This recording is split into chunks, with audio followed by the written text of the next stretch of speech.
Oi, gente! Oi! Tudo bem?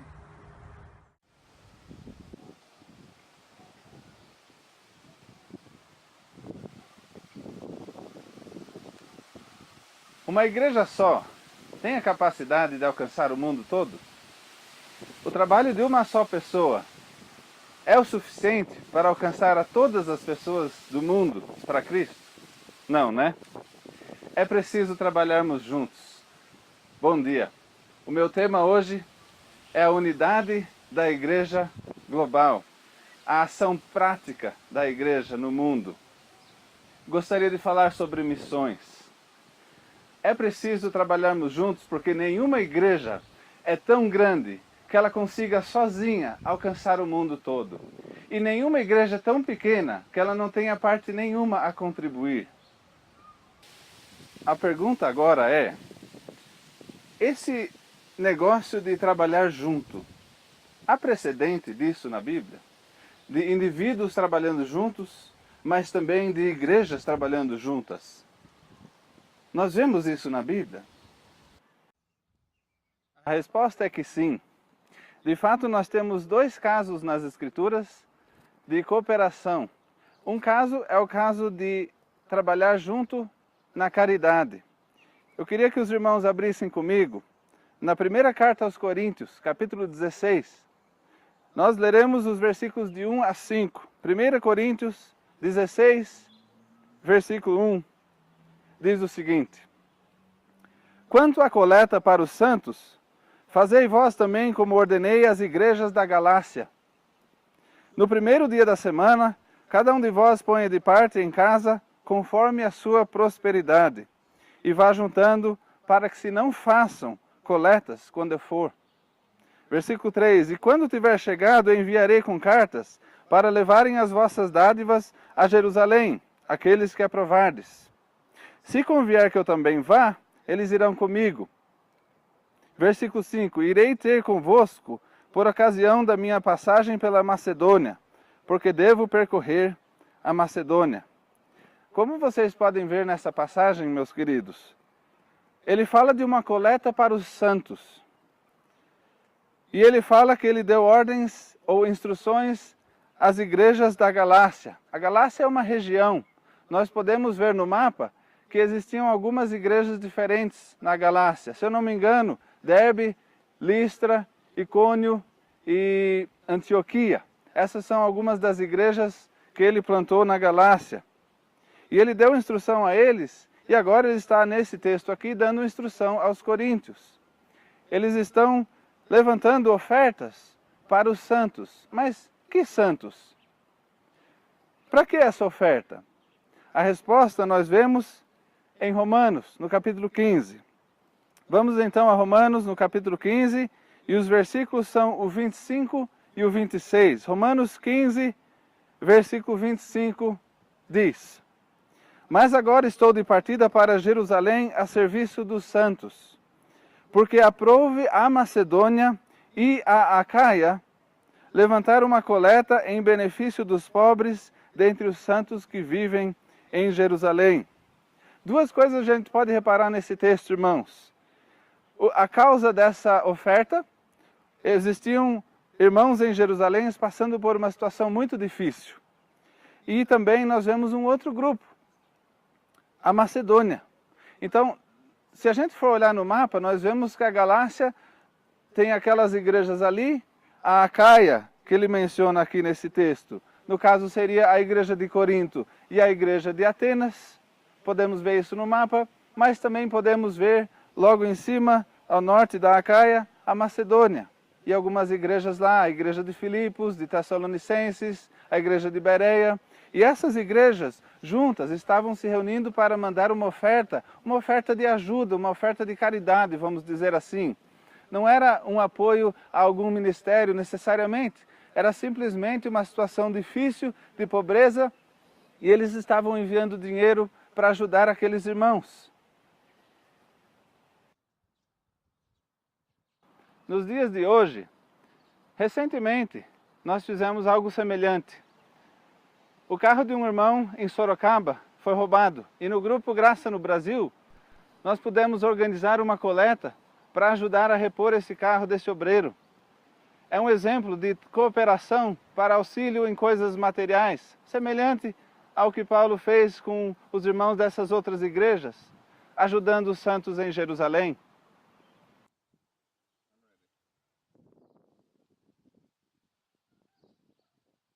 Mas não é apenas na caridade que as pessoas trabalharam juntas naqueles tempos. Nós vemos também uma cooperação entre os irmãos para o avanço do Evangelho. Nós vemos um trabalhar juntos no Evangelho, na época de Paulo, com Paulo mesmo. E eu gostaria de mostrar o princípio em dois textos de Romanos, um em Romanos 10, outro em Romanos 15. E daí mostrar o exemplo sendo feito, aquilo sendo realizado em Filipenses, nos capítulos 1, 2 e 4. Calma, nós não vamos ler o livro inteiro. Mas em Romanos, no capítulo 10, nós vemos um texto no versículo 14 e 15. Veja bem, Romanos 10, versículo 14 e 15. O que diz? Como, porém, invocarão aquele em quem não creram? E como crerão naquele de quem nada ouviram? E como ouvirão se não há quem pregue? E como pregarão se não forem enviados? Como está escrito, quão formosos são os pés do que anunciam coisas boas. Irmãos, nesse texto, a gente vê perguntas excelentes, perguntas muito reais, na verdade. Como é que uma pessoa vai ouvir do Evangelho? Como que ela vai receber esse Evangelho para ela poder crer, se não há quem vá pregar? Então, para o avanço do Evangelho, precisa ter aquela pessoa que vai levar o Evangelho, o pregador em si. Mas como que o pregador pode ir se ele não for enviado? Então, nesse texto, nós vemos esse princípio. Para o avanço do Evangelho, é necessário tanto o pregador como aqueles que o enviam. Adiante, em Romanos capítulo 15, nós vemos nos versículos 23 e 24, o mesmo princípio, e Paulo falando aos romanos que esperava isso deles. Romanos 15, versículo 23, diz o seguinte: mas agora, não tendo já campo de atividade nestas regiões, e desejando há muito visitar-vos, penso em fazê-lo quando em viagem para a Espanha, pois espero que de passagem estarei convosco e que para lá seja por vós encaminhado, depois de haver primeiro desfrutado um pouco a vossa companhia. Observem, irmãos, ele está falando, olha, eu estou com quase que saudade de vocês, de tanto que eu já quero ver vocês faz tempo, e agora o plano é que eu vou para a Espanha, mas vou passar aí em Roma primeiro, ficar um tempo com vocês, mas olha como ele fala que ele espera que para lá seja por vós encaminhado. Ele espera que os irmãos de Roma o ajudem nessa jornada dele para a Espanha. Nós não cremos, ou não sabemos pelo menos, se essa jornada de fato aconteceu. Mas o fato é que, escrevendo antes para eles e mencionando esse plano, ele já está demonstrando que gostaria que eles o ajudassem nessa empreitada. Ele tinha essa esperança que eles iriam ajudá-lo a chegar lá. Seria isso um custeio da viagem? Seria isso uma ajuda financeira para que ele tivesse o pão para comer? Eu acredito que sim. Ele gostaria desse auxílio. E como é o costume dele em outras regiões, de levar também obreiros, eu acredito que ele estava contando com a colaboração e a participação dos irmãos das igrejas de Roma, não só financeiramente, mas também com obreiros, que ele pudesse levar junto e ajudá-los a trabalhar junto lá na obra na Espanha. No entanto, irmãos, esse é apenas o princípio. Nessas passagens de Romanos 10 e Romanos 15, a gente vê o ensinamento. Houve alguma vez em que isso foi de fato feito e praticado? E nós temos na igreja de Filipos o exemplo muito bonito disso. Então vamos voltar nossa atenção à carta aos Filipenses, capítulo 1, e nós vamos ler dos versículos 3 a 5. Filipenses, capítulo 1, versículo 3 diz o seguinte: dou graças ao meu Deus por tudo o que recordo de vós, fazendo sempre com alegria súplicas por todos vós, em todas as minhas orações, pela vossa cooperação no Evangelho, desde o primeiro dia até agora. E eu queria chamar a atenção dos irmãos, nesse texto, a essa última parte no versículo 5, porque ele está dizendo que ele agradece, certo? Essa é a oração de Paulo. E o que ele está agradecendo? Ele agradece a Deus pela cooperação deles no Evangelho.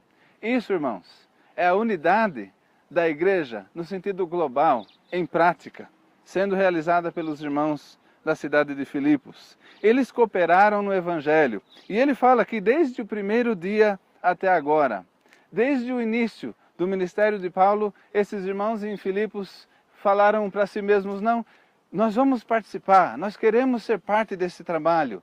Nós não queremos ser somente recipientes, nós queremos que outras pessoas também recebam essas boas novas.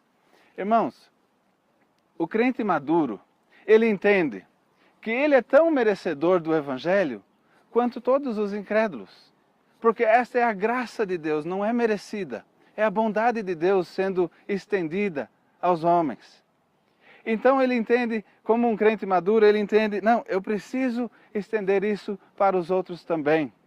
Os outros precisam ter uma chance de ouvir essas boas novas que eu ouvi e que fez toda a diferença na minha vida. Mas não é só isso que ele fala.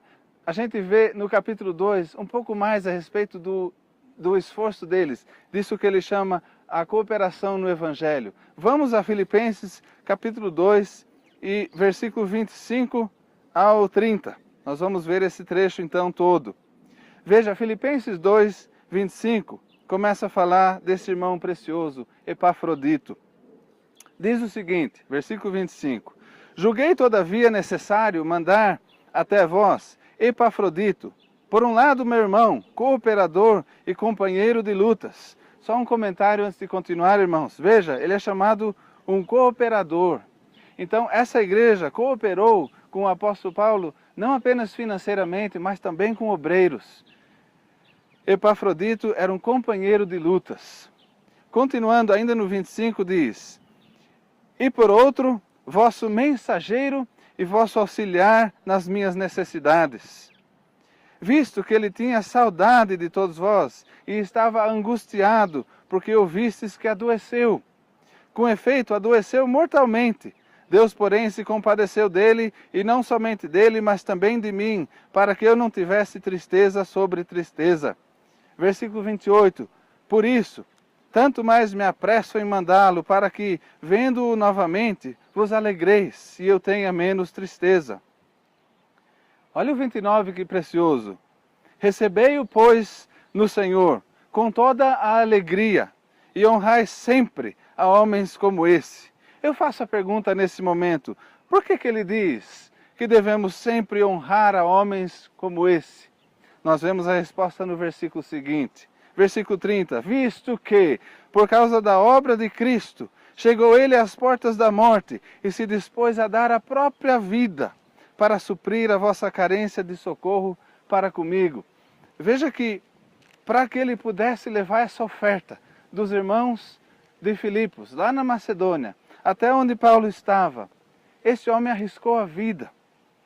E ele diz aqui no versículo 30, por causa da obra de Cristo. Então, ele se dispôs a dar a vida por causa da obra de Cristo. Que compromisso, que comprometimento que esse homem tem com a obra de Deus, que zelo, que nível de devoção exemplar, que inspiração para nós.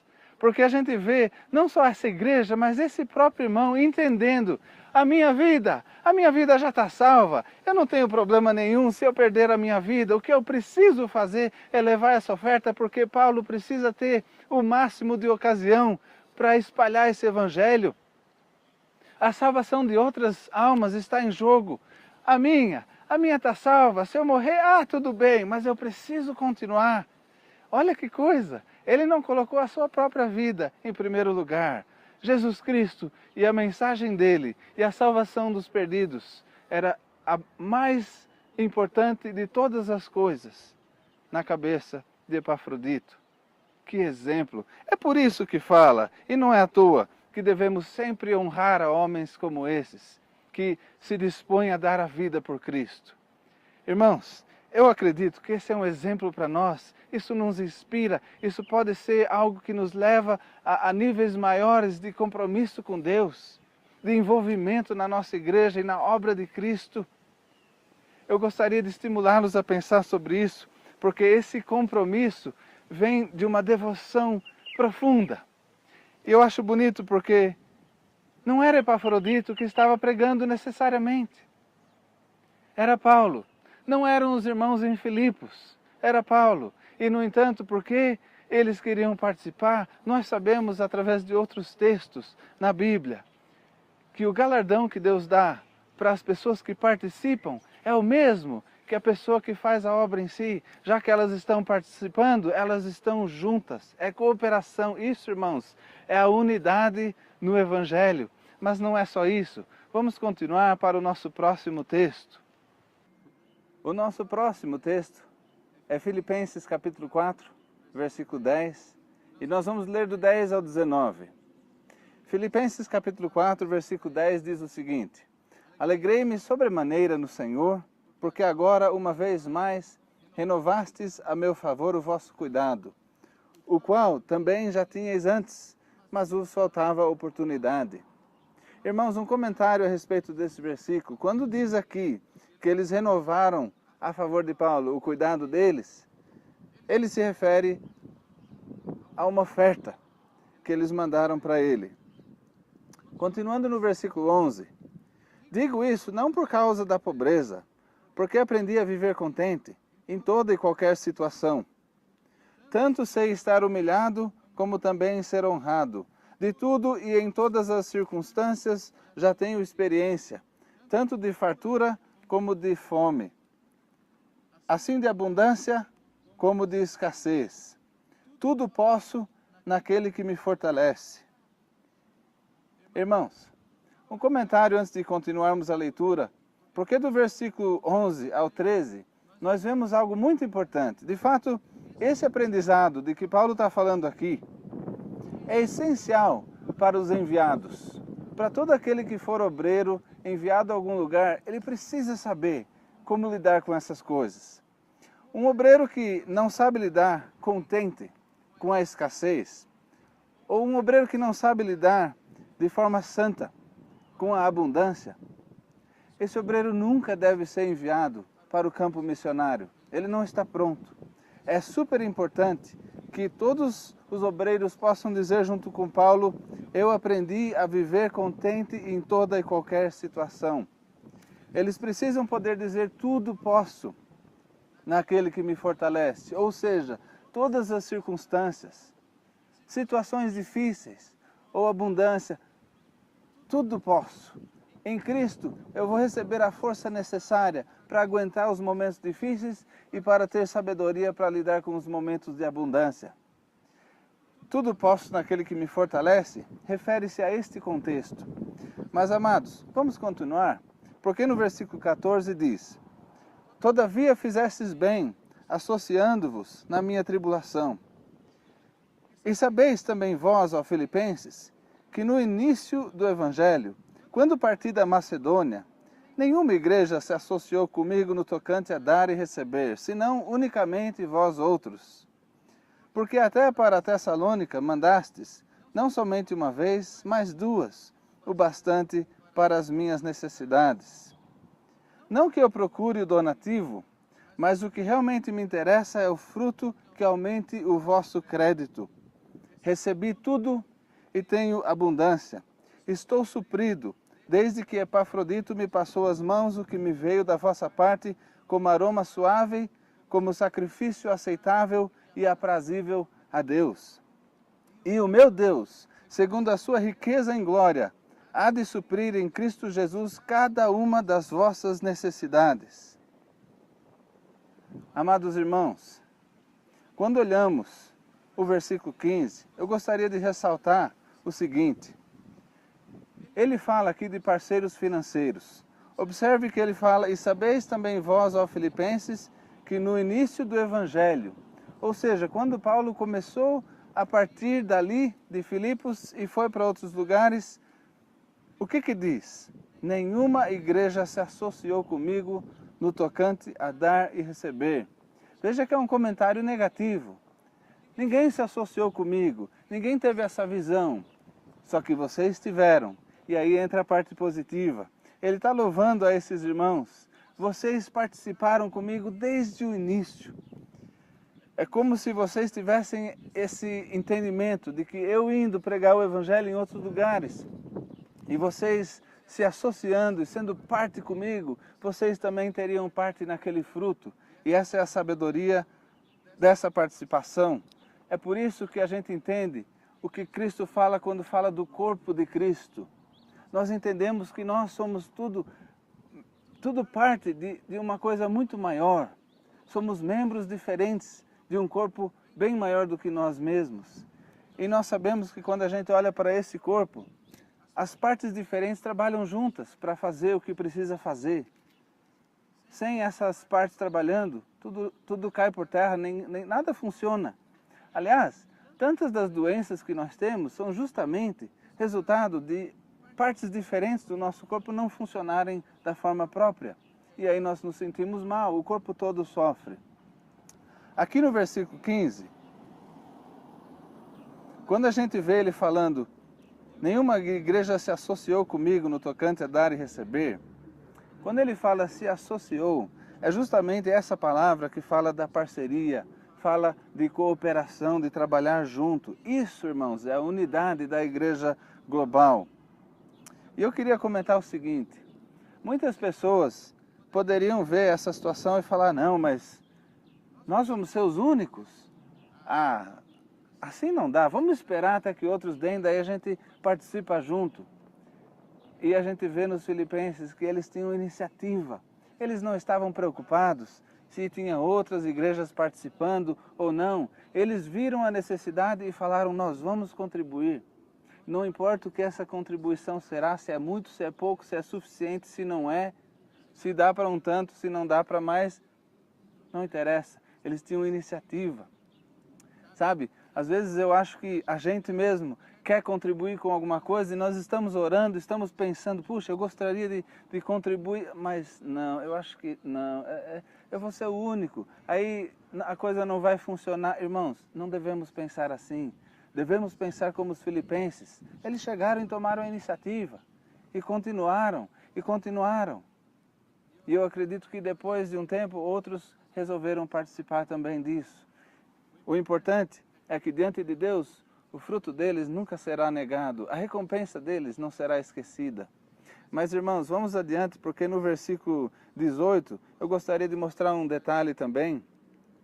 Aliás, antes do 18, o 17, ele fala no versículo 17, não que eu procure o donativo, não é isso que eu quero, não é o meu bem-estar que eu estou procurando, não é o desejo das coisas para mim que Paulo quer. O que ele fala? O que realmente me interessa é o fruto que aumente o vosso crédito. Eu falei agora há pouco da recompensa. É disso que Paulo está falando.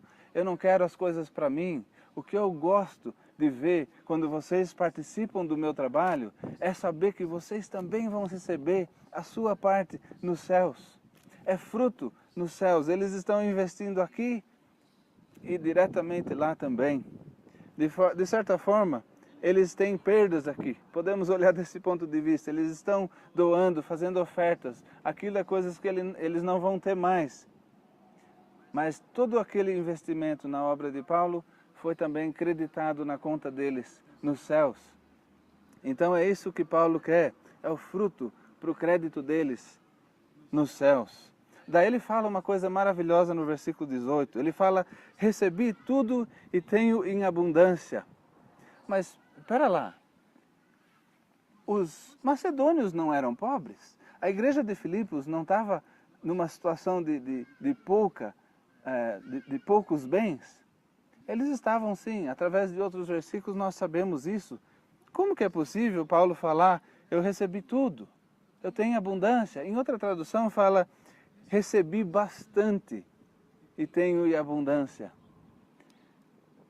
Claramente, aqui nós temos o milagre da abundância, o milagre da multiplicação, podemos brincar um pouquinho. Porque aqui nós vemos vários irmãos com dificuldades, mas todos eles fazendo sacrifícios. A gente vê isso do sacrifício ainda nesse versículo 18, quando ele fala, recebi tudo e tenho abundância, estou suprido desde que Epafrodito me passou as mãos o que veio da vossa parte como aroma suave, e olha o que ele fala, como sacrifício aceitável e aprazível a Deus. É sim um sacrifício, foi um sacrifício para eles, mas ao mesmo tempo foi aceitável para Deus. Foi uma coisa que deu prazer a Deus, colocou um enorme sorriso no seu rosto, porque diz aprazível a Deus. Deus tem a maior alegria de ver os seus santos fazerem sacrifícios assim. Sacrifício de um lado, no outro lado eu recebi bastante, recebi tudo, tenho em abundância. Paulo recebeu uma oferta significativa, maravilhosa. Fica nesse momento aquela dúvida, se eu tivesse lá, se eu tivesse participado, será que eu teria tido aquele medo? Nossa, eu vou fazer esse sacrifício, depois amanhã vai faltar ali. Sabe que muitas vezes é justamente isso que passa no coração daqueles que querem contribuir. Eles estão pensando assim no coração, eu quero participar, eu tenho tanto, eu quero dar esse tanto. Ah, mas será que vai faltar? Será que não vai ser o suficiente? Será que eu vou passar necessidade? A promessa de Deus para isso é maravilhosa. Veja, em Filipenses 4, versículo 19, o último desses que a gente está examinando, ele diz, e o meu Deus, segundo a sua riqueza em glória, há de suprir em Cristo Jesus cada uma das vossas necessidades. Em Cristo Jesus, cada uma das vossas necessidades será suprida. Irmãos, Deus dá uma promessa quando Ele fala que é uma coisa aceitável e agradável a Ele. Ele dá uma promessa, e a promessa é que Ele vai suprir. Ele não falha nessa promessa. De fato, nós temos provas. E a prova dessa promessa é os próprios filipenses. Quantas vezes eles fizeram ofertas? Não disse no versículo 17? Não, 16. Até para Tessalônica mandastes não somente uma vez, mas duas, o bastante para as minhas necessidades. 2 vezes enquanto Paulo estava em Tessalônica, ele recebeu essas ofertas 2 vezes. E agora é uma 3ª vez que Paulo recebe ofertas deles, porque ele não está em Tessalônica quando ele escreve essa carta aos filipenses. Então, irmãos, o que vocês acham? Os irmãos da Macedônia, incluindo esses irmãos da igreja de Filipos, mandaram ofertas para Jerusalém, para ajudar os irmãos pobres de lá. Eles mandaram ofertas para Paulo 2 vezes, enquanto ele estava entre os tessalonicenses. E agora eles mandam outra oferta. Se Deus não estivesse suprindo as necessidades deles, como que eles teriam podido fazer isso?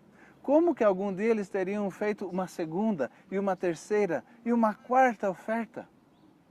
Eles não teriam conseguido. Aliás, eles teriam feito a primeira e dito, eita, passei necessidade. Isso foi uma experiência muito ruim, quer saber? Não vou fazer mais isso. Mas a prova é que Deus cumpre a sua promessa. E Ele fala aqui de cada uma das nossas necessidades. Cada uma. Deus sabe tudo o que a gente passa. E quando nós estamos ocupados, querendo fazer um sacrifício que vai agradar a Ele e que vai ser necessário para os outros, um sacrifício para que o Evangelho avance. Quando a gente está pensando nessas coisas e está ocupado com isso, sabe o que Deus está ocupado fazendo? Ele já está ocupado provendo cada uma das nossas necessidades. Deus é fiel, nós podemos confiar nele e nós temos a prova. Não é legal saber disso? De poder observar que na vida deles isso se cumpriu e também podemos observar na nossa própria vida como isso se cumpre. Irmãos, aqui nós temos um exemplo perfeito. Os filipenses. Quando a gente está falando de trabalhar junto, da unidade da igreja no sentido global, de participação aqui, aqui e aqui, para que o Evangelho vá acolá. Quando a gente fala desse trabalhar junto, nós vemos nesse texto dessa carta aos Filipenses um exemplo perfeito, um exemplo incrível de fato, de pessoas de dificuldade financeira falando assim, não, eu não vou esperar ser alguém que tenha várias casas ou vários bens para depois contribuir. Eu quero contribuir agora. A contribuição, ela é de acordo com o que a pessoa tem, não de acordo com o que ela não tem. Então, ninguém precisa se preocupar com isso. Eu gostaria de estimular os irmãos que a gente nunca deve se preocupar, mas nunca deve se preocupar com a nossa situação financeira.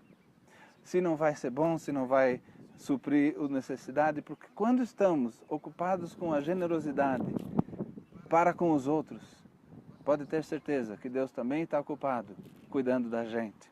E nós podemos confiar, Deus sempre supre as nossas necessidades. Nos dias de hoje, não é tão diferente. Existe cooperação acontecendo pelo mundo todo.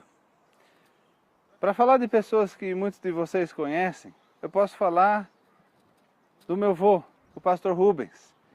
Ele veio para o Brasil vários anos atrás. E, no entanto, ele não tinha recursos para vir só por conta própria.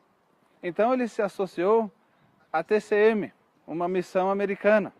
E através das ofertas de vários irmãos de igrejas diferentes, ele podia estar no Brasil de tempo integral fazendo a obra do Senhor. Ele começou igrejas no estado de São Paulo. Trabalhou um tempo no Paraná também. E vários de vocês o conheceram. Agora ele está com o Senhor, mas ele é um exemplo disso. Através do trabalho dele, o meu pai foi salvo. O meu pai é o pastor Bernardo, que vocês conhecem aí, e ele está em Santa Catarina, trabalhando aí na área de Biguaçu, Tijuca, São João Batista, e agora, pelo jeito, algumas áreas um pouco mais para o sul de Biguaçu e Santa Catarina.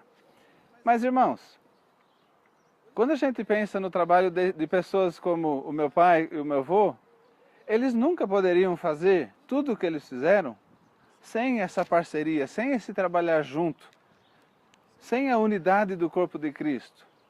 Veja que vários de vocês não são conhecidos de rosto de irmãos nos Estados Unidos que já de vários anos sustentam esse trabalho todo mês. Irmãos que vocês nunca viram e não conhecem e não sabem a respeito deles, esses mesmos irmãos participam junto com vocês dessa obra que está acontecendo aí. Não é maravilhoso isso? O corpo de Cristo está agindo. E não é assim somente nos Estados Unidos e no Brasil. Se a gente parar para pensar, eu pelo menos sei de igrejas na Bolívia. O quê? Umas 25, 30 igrejas na Bolívia, um país vizinho. Em Montevidéu, a capital de Uruguai. Tem uma igreja da graça lá também. Existem igrejas espalhadas por todos os cantos. O que eles fazem com essa contribuição? E o que eles fariam se não tivesse? Se não tivesse essa cooperação de um com o outro, como que seria?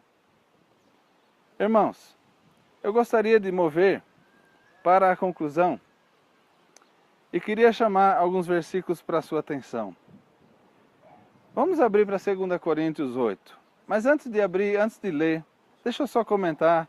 Os irmãos podem já ir abrindo 2 Coríntios capítulo 8, nós vamos ver os versículos de 1 a 4. Mas seguindo os exemplos dados, tanto desse trabalho com a TCM, desse trabalho com a Word of Grace Mission, que é a missão pela qual meu pai trabalha, e que eu trabalhei muitos anos em Araraquara e Sorocaba, os exemplos dados nos inspiram porque a gente vê, nós podemos participar desse trabalho, nós podemos ter alguma parte na obra de Deus global. Nós trabalhamos no nível local, nos damos bastante, suamos a camisa pela igreja local. Também podemos trabalhar em associação, uma igreja com a outra igreja, na mesma região. Quando a gente olha, a gente vê, não, essa igreja está em tal cidade, a outra cidade também foi alcançada, essa aqui também. Mas há outras cidades ao redor que não foram. E que não há ninguém pregando o evangelho da graça de Deus em outras cidades. Então, essas igrejas podem se unir e enviar um obreiro ali. Certo? E esse trabalho pode expandir na região. Mas quando a gente considera que no Brasil mesmo, no Brasil são 4 as organizações diferentes trabalhando com a mensagem da graça. Nós temos o pessoal que vocês conhecem muito bem aí do Sul, ainda no sul, no estado de Paraná, nós temos a MCP, nós temos a TCM trabalhando em parceria com a MCP no estado do Paraná, e nós temos esses irmãos queridos lá, temos irmãos em São Paulo, temos irmãos no Nordeste. Então as áreas já alcançadas seriam o Sul, o Sudeste e o Nordeste, mas e as regiões do Brasil que ainda não foram alcançadas? Então é possível um trabalho em conjunto de todas essas igrejas para fazer o mesmo, para enviar o apóstolo Paulo, por assim dizer, né? Para que a gente seja a igreja de Filipos, enviando um obreiro adiante que vai pregar o evangelho lá. Irmãos, se a gente parar por aí, ainda assim estamos nos limitando, porque existem outros grupos em outros países. Se nós nos unirmos e nos unirmos a eles, e todos trabalhando junto, nós poderemos, sem dúvida alguma, mandar obreiros para, por exemplo, a cidade do México. 20 milhões de pessoas, tudo num lugar só. Tá certo que a cidade é bem espalhada, né? Mas nós não sabemos, eu pelo menos não sei de nenhum obreiro pregando o evangelho da graça naquele país. E o México está dentre os 15 países mais populosos do mundo. Então, de fato, se a gente parar para pensar, os trabalhos das missões diferentes que trabalham com a mensagem da graça já alcançaram cerca de 20 países. Acho que mais de 20 países já foram alcançados e há trabalhos ativos nesses 20 países. Mas quantos países existem no mundo? São perto de 200. Só faltam 180, não é mesmo? Ah, estamos perto, né? Não, na verdade não estamos perto. É preciso a gente expandir os nossos horizontes e pensar maior, pensar global. Irmãos, quando a gente pensa nesse trabalhar junto, eu gostaria de sugerir que nós devemos agir da mesma forma como os macedônios. Em 2 Coríntios, capítulo 8, versículo 1, o que a gente vê? Vamos então para 2 Coríntios, capítulo 8 e o versículo 1. Também, irmãos, vos fazemos conhecer a graça de Deus concedida às igrejas da Macedônia, porque no meio de muita prova de tribulação, manifestaram abundância de alegria, e a profunda pobreza deles superabundou em grande riqueza de sua generosidade. Porque eles, testemunho eu, na medida de suas posses e mesmo acima delas, se mostraram voluntários, pedindo-nos, com muitos rogos, a graça de participarem da assistência aos santos. Irmãos, eu vejo na atitude desses queridos aqui exatamente o que Deus mais quer: voluntariedade, um desejo profundo de participar. Ele fala que eles pediram com muitos rogos, eles estavam implorando: por favor, nós queremos participar, eu sei que a gente tem pouco, mas nós vamos ajudar, nós vamos dar um jeito, por favor, deixa a gente ajudar. E veja, essa atitude é de querer trabalhar junto. A atitude oposta seria dizer assim: não, eles lá e nós cá, não vamos trabalhar com eles não, eles são de outro jeito, a igreja deles é mais ou menos assim, é diferente da nossa, a gente não bate bem na música. Essas atitudes são atitudes divisivas. É onde falta humildade, é onde falta paciência um para com o outro. Quando a gente se une às virtudes corretas para manter a união, nós podemos fazer muita coisa. E é essa atitude que eu gostaria de encorajar os irmãos. Vamos ser como os macedônios, vamos ser como esses irmãos que imploram para poder participar da obra de Deus. Eu queria que cada um de vocês aí começasse a pensar nisso. O que eu posso fazer? Será que eu posso ser um desses que vai ser enviado?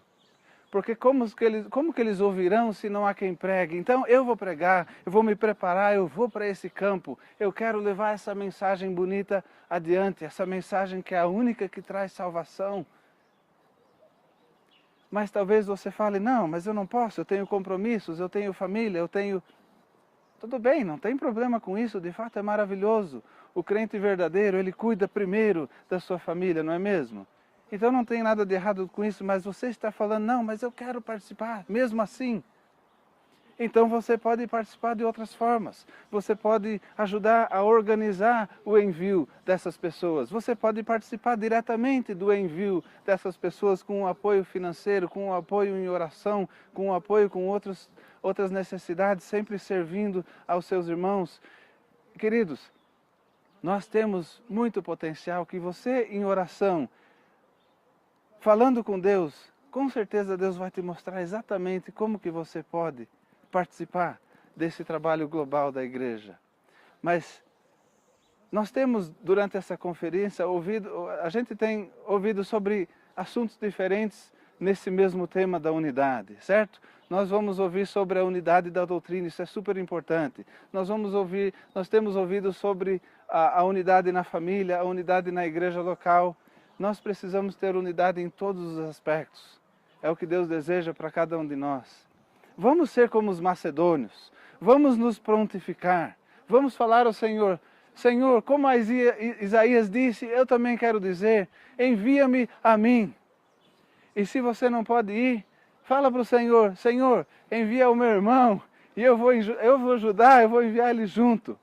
E com isso, irmãos, eu queria só pedir, vamos concluir agora em oração, vamos colocar essas coisas diante de Deus, oremos. Nosso amado Pai, obrigado, Senhor, pela oportunidade que nós temos em Cristo Jesus de participar da sua obra. Que honra é essa, Pai? Tu podias com facilidade anunciar a tua vontade e a tua palavra dos próprios céus. Todos nós, sem dúvida, ouviríamos e, no entanto, tu escolhes usar cada um de nós. Tu fazes com que nós sejamos instrumentos em tuas mãos. Pai, obrigado por essa honra. Obrigado. Pedimos a Ti que nos fortaleças e nos prepares e nos capacites.